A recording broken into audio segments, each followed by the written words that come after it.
You think they just wandered into your life. A random encounter, a fleeting romance, a friend who vanished like they were never real. But what if I told you they weren't meant to stay?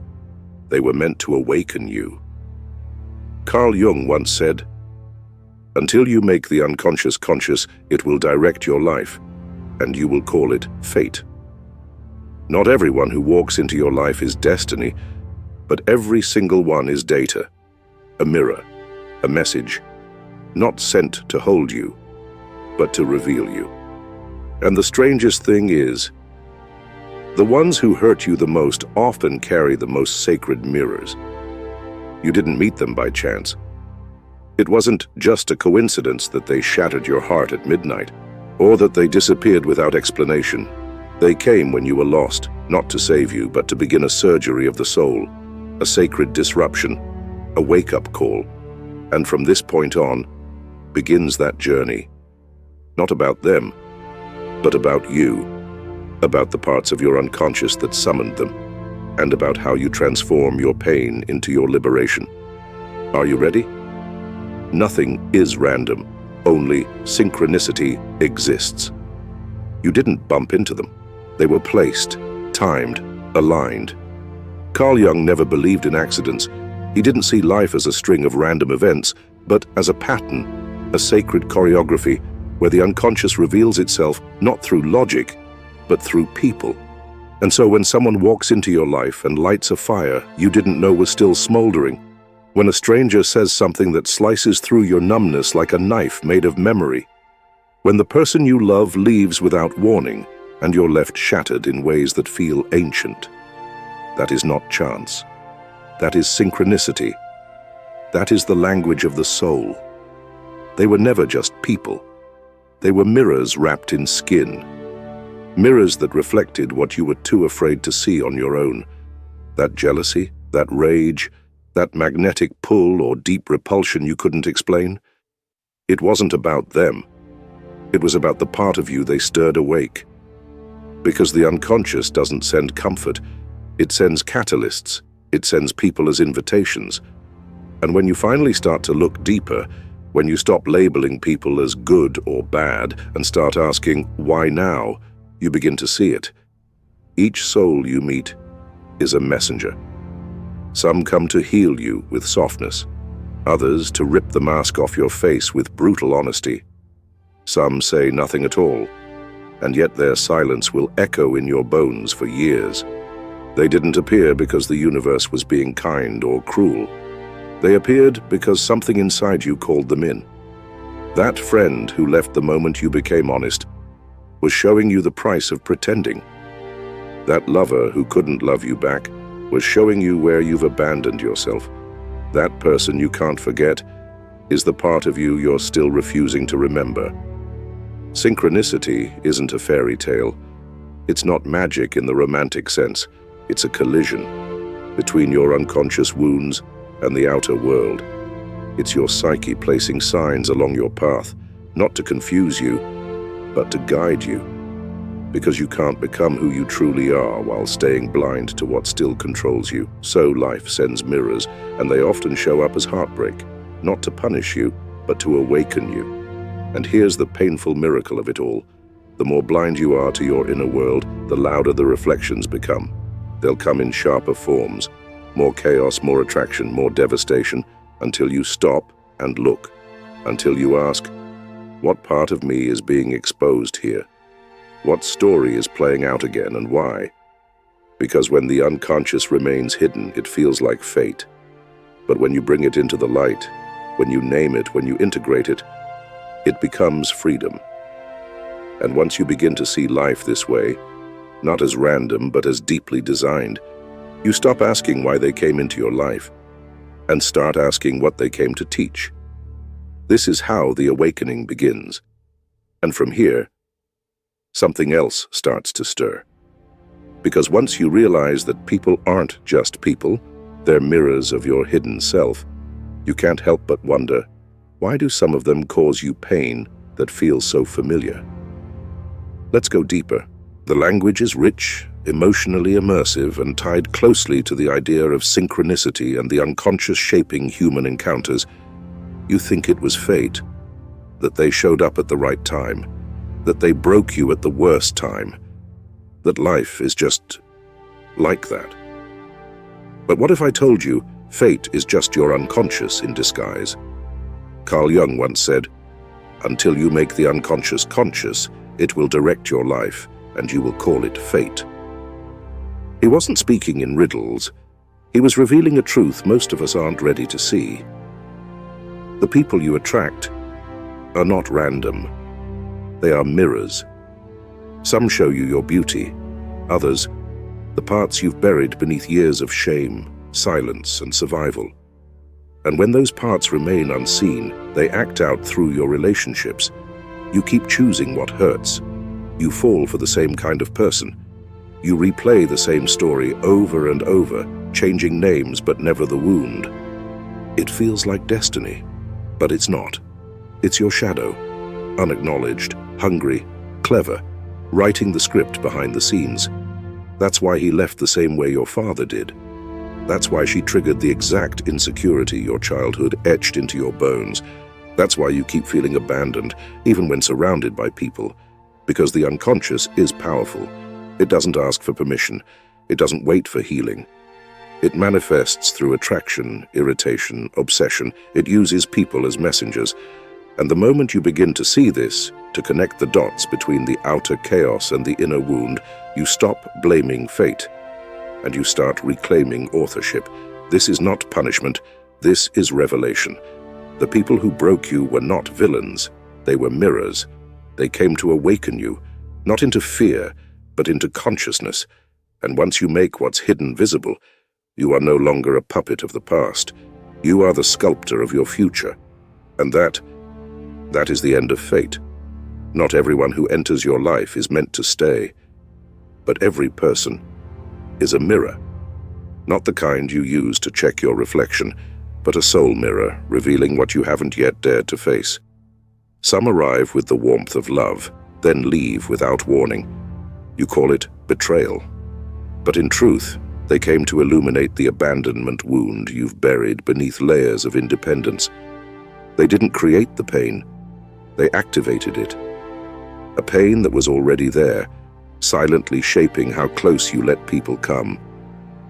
Some stay just long enough to stir your hope, then vanish without a word. You're left aching for closure, refreshing messages that never come. But maybe they weren't withholding answers. Maybe you were being asked to realize closure isn't something someone gives you. It's something you create within. Their silence wasn't punishment. It was a spiritual invitation to complete the cycle yourself. And then there are those who made you feel alive, needed, necessary. You wrapped your identity around them like a lifeline, and when they pulled away, it felt like suffocation. But they didn't take your air. They revealed you had forgotten how to breathe on your own. They weren't meant to be your oxygen. They were the wake-up call. The lesson in letting go of what was never meant to stay. Carl Jung didn't believe in coincidence. He believed in synchronicity, in the soul's intelligence hidden behind the facade of randomness. Every person, every heartbreak, every vanishing act is a message from your own unconscious. They don't enter your life to hurt you.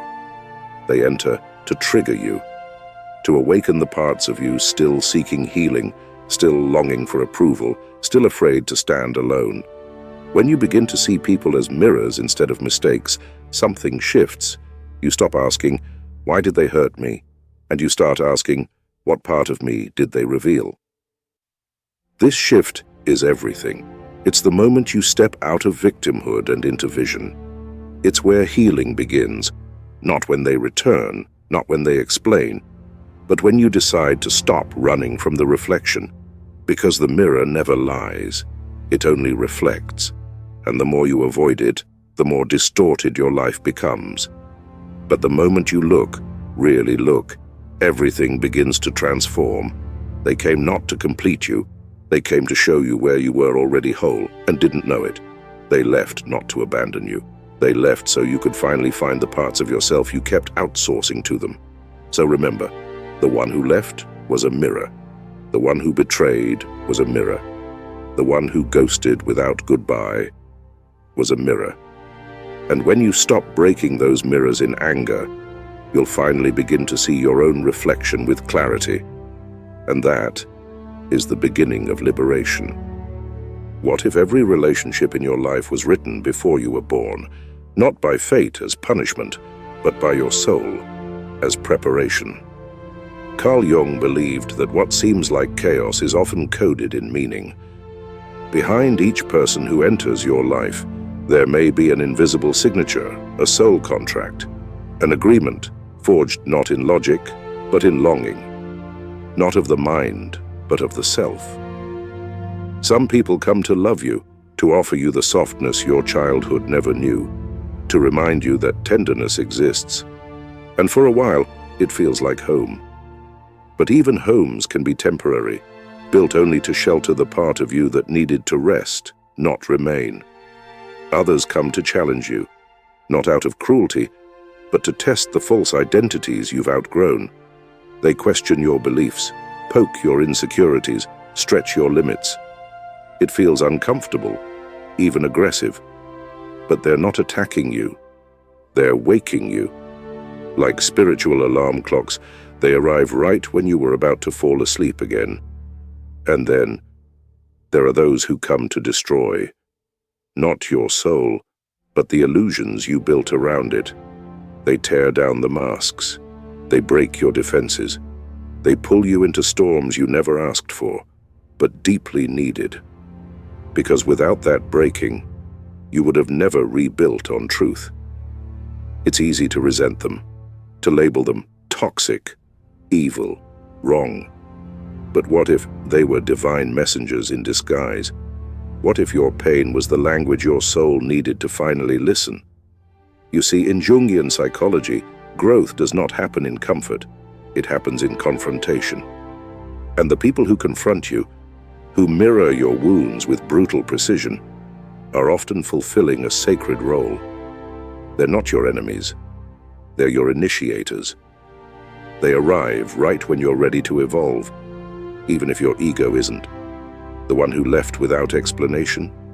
They were teaching you to stop waiting for others to validate your worth. The one who lied. They mirrored the part of you that's still afraid to trust your own intuition. The one who stayed just long enough to shatter you. They were showing you how much power you've given away and how to take it back. Soul contracts are not always sweet, but they are always significant. And here's the quiet secret most never realize. You signed contracts too, not just to receive lessons, but to deliver them. You were the teacher in someone's life, the one who whispered wisdom through pain, the one who sparked awakening without knowing it. We're not just students in this life. We are also guides, carriers of truth, deliverers of divine nudges. Sometimes soft, sometimes sharp, but always meaningful. So the next time someone breaks your heart, pauses your world, or sets your soul on fire, ask not, why did this happen to me? Ask, what part of me was ready to evolve? Because relationships are not random. They are reflections. They are contracts. They are sacred. And even the ones that hurt were written in the language of your soul's becoming. The universe doesn't send comfort. It sends clarity. And clarity rarely arrives dressed in peace. It comes as rupture, as disillusionment, as a sudden silence that echoes louder than any goodbye. Carl Jung didn't believe suffering was punishment. He believed it was a portal, the only way the unconscious could rise to the surface and be seen. There is no coming to consciousness without pain, he said, because the psyche does not grow by preserving what is false. It grows by confronting what is hidden. And so, when your heart shatters, that's not the end. That's the invitation. When the person you love the most abandons you, when the one you trusted betrays you, when life feels like it's crumbling from the inside out, you are not being destroyed. You are being realigned. Because pain, in Jung's world, is not chaos. It is communication. The soul speaking through the only language strong enough to break through denial. And sometimes that language is heartbreak. Sometimes it's loss. Sometimes it's the unbearable realization that you've been building your identity on survival, not truth. You see, comfort lulls the ego to sleep. But pain wakes the self. It calls you into the fire so that everything that isn't truly you can burn away. And though it hurts, there's something sacred in the ashes, a memory of who you were before the world told you who to be. This is why the universe doesn't send easy answers. It sends relationships that trigger you, jobs that collapse under false meaning, moments that rupture your illusions so you can finally see beyond them. It's not punishment, it's precision. The person who ghosted you wasn't random. Their silence forced you to listen to your own voice. The friend who betrayed you didn't ruin your trust. They revealed where you placed it without discernment. The partner who left at your lowest didn't abandon you. They made room for you to stop abandoning yourself, because the soul doesn't crave ease, it craves evolution. And growth doesn't happen when everything goes right. It happens when something falls apart, and you choose to rise instead of retreat. This is the difference between suffering and awakening. One traps you in victimhood, the other frees you through understanding. When you stop asking, "Why is this happening to me?" and start asking, "What is this trying to show me?" the entire narrative shifts. You stop feeling cursed and start realizing you're being carved, not into someone new, but into someone real. So yes, the universe took something from you. It stripped you bare. But look closely. In that emptiness, something purer is emerging. Not built on the validation of others, not dependent on who stays or leaves, but grounded in a deeper truth. You are whole, even in the breaking, and in that clarity, you begin to see. The pain didn't come to destroy you, it came to deliver you. Back to yourself. The real question was never, "Why did they do this to me?" The real question is, what part of me did they awaken? This is where the healing begins. Not in the retelling of the wound, but in the revelation of the self underneath it. You see, most people stay stuck because they ask the wrong question. They replay betrayal, abandonment, manipulation, as if the answer is hidden in the other person's behavior. But Jung taught us, the outer world is merely a projection of the inner one. What happens to us is a mirror of what is unfinished within us. So when someone triggers you, breaks you, leaves you without explanation, they are not the story. They are the signal. They're not your punishment. They're your mirror. And when you begin to see them like that, not as villains, but as catalysts, you stop spiraling into victimhood and start stepping into vision. What did they activate in you? What insecurity came roaring to the surface? What childhood wound cracked open again under their silence? Maybe the one who ghosted you triggered the part of you that still begs to be chosen. Maybe the one who lied revealed how much of your truth you've been afraid to speak. Maybe the one who manipulated you showed you the exact line you were too afraid to draw.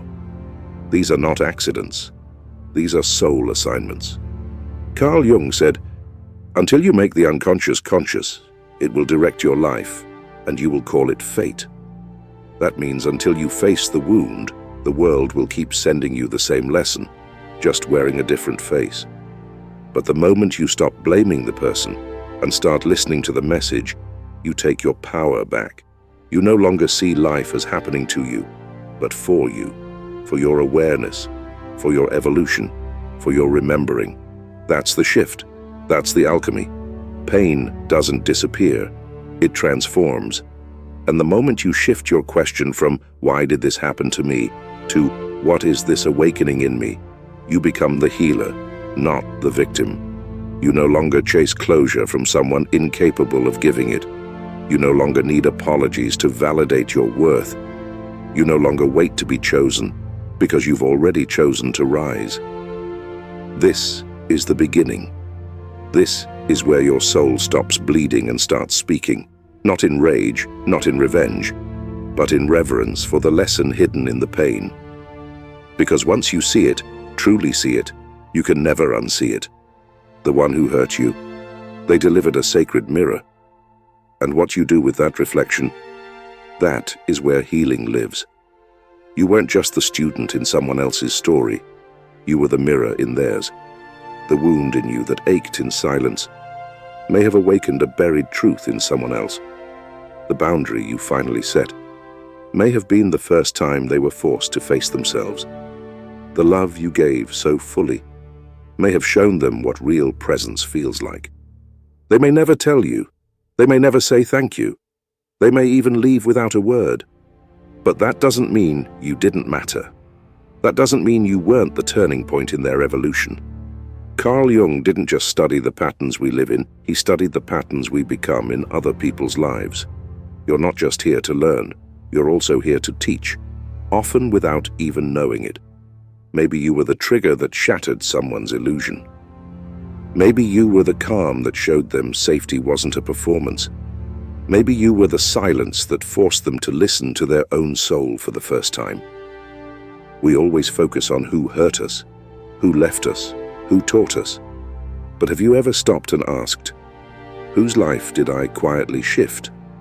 Maybe you were the storm in someone else's comfort. Maybe you were the lesson wrapped in rejection. Maybe your goodbye was the only thing that pushed them toward their own truth. Not every soul says thank you when it receives the light. Sometimes they run from it. Sometimes they resent it. Sometimes they disappear because facing the reflection you offered was too much. Still, you were, so what now? What do we do with all this?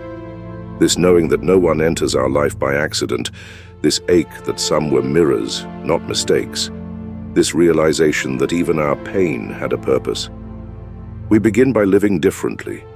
We stop labeling people as villains or saints or soulmates, and instead, we begin to ask, what did this connection awaken in me? We stop demanding permanence from temporary teachers. We stop clinging to cherry blossoms and begging them to grow roots. We stop chasing people whose role in our story was never to stay, but simply to arrive, reflect, and move on. Because life, as Jung saw it, isn't a string of random encounters. It's a sacred choreography.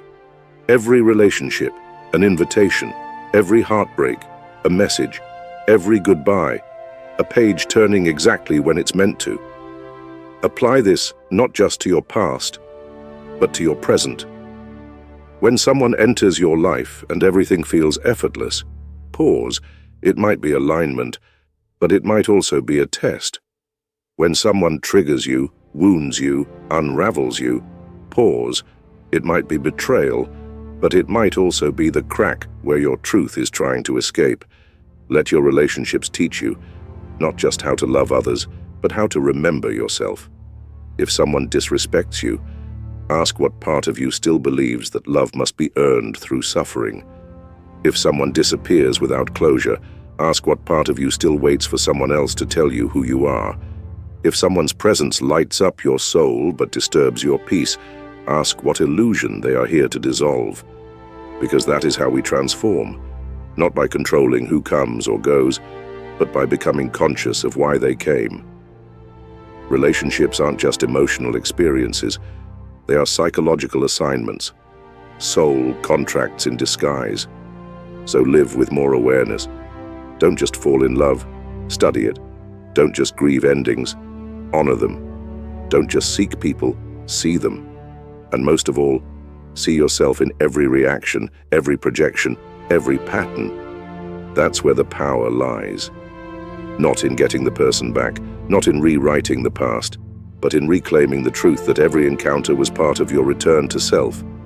So today, begin again, with less bitterness, with more curiosity, with the quiet courage to ask, what was this soul here to show me? And what part of me is ready to grow? Because when you stop chasing people and start learning from them, the universe no longer has to send pain to get your attention. It starts sending peace, it starts sending alignment, It starts sending mirrors that reflect not your wounds, but your healing. And that is the beginning of a new kind of love. One rooted in truth, one born from wholeness, one that doesn't need to last forever to be sacred.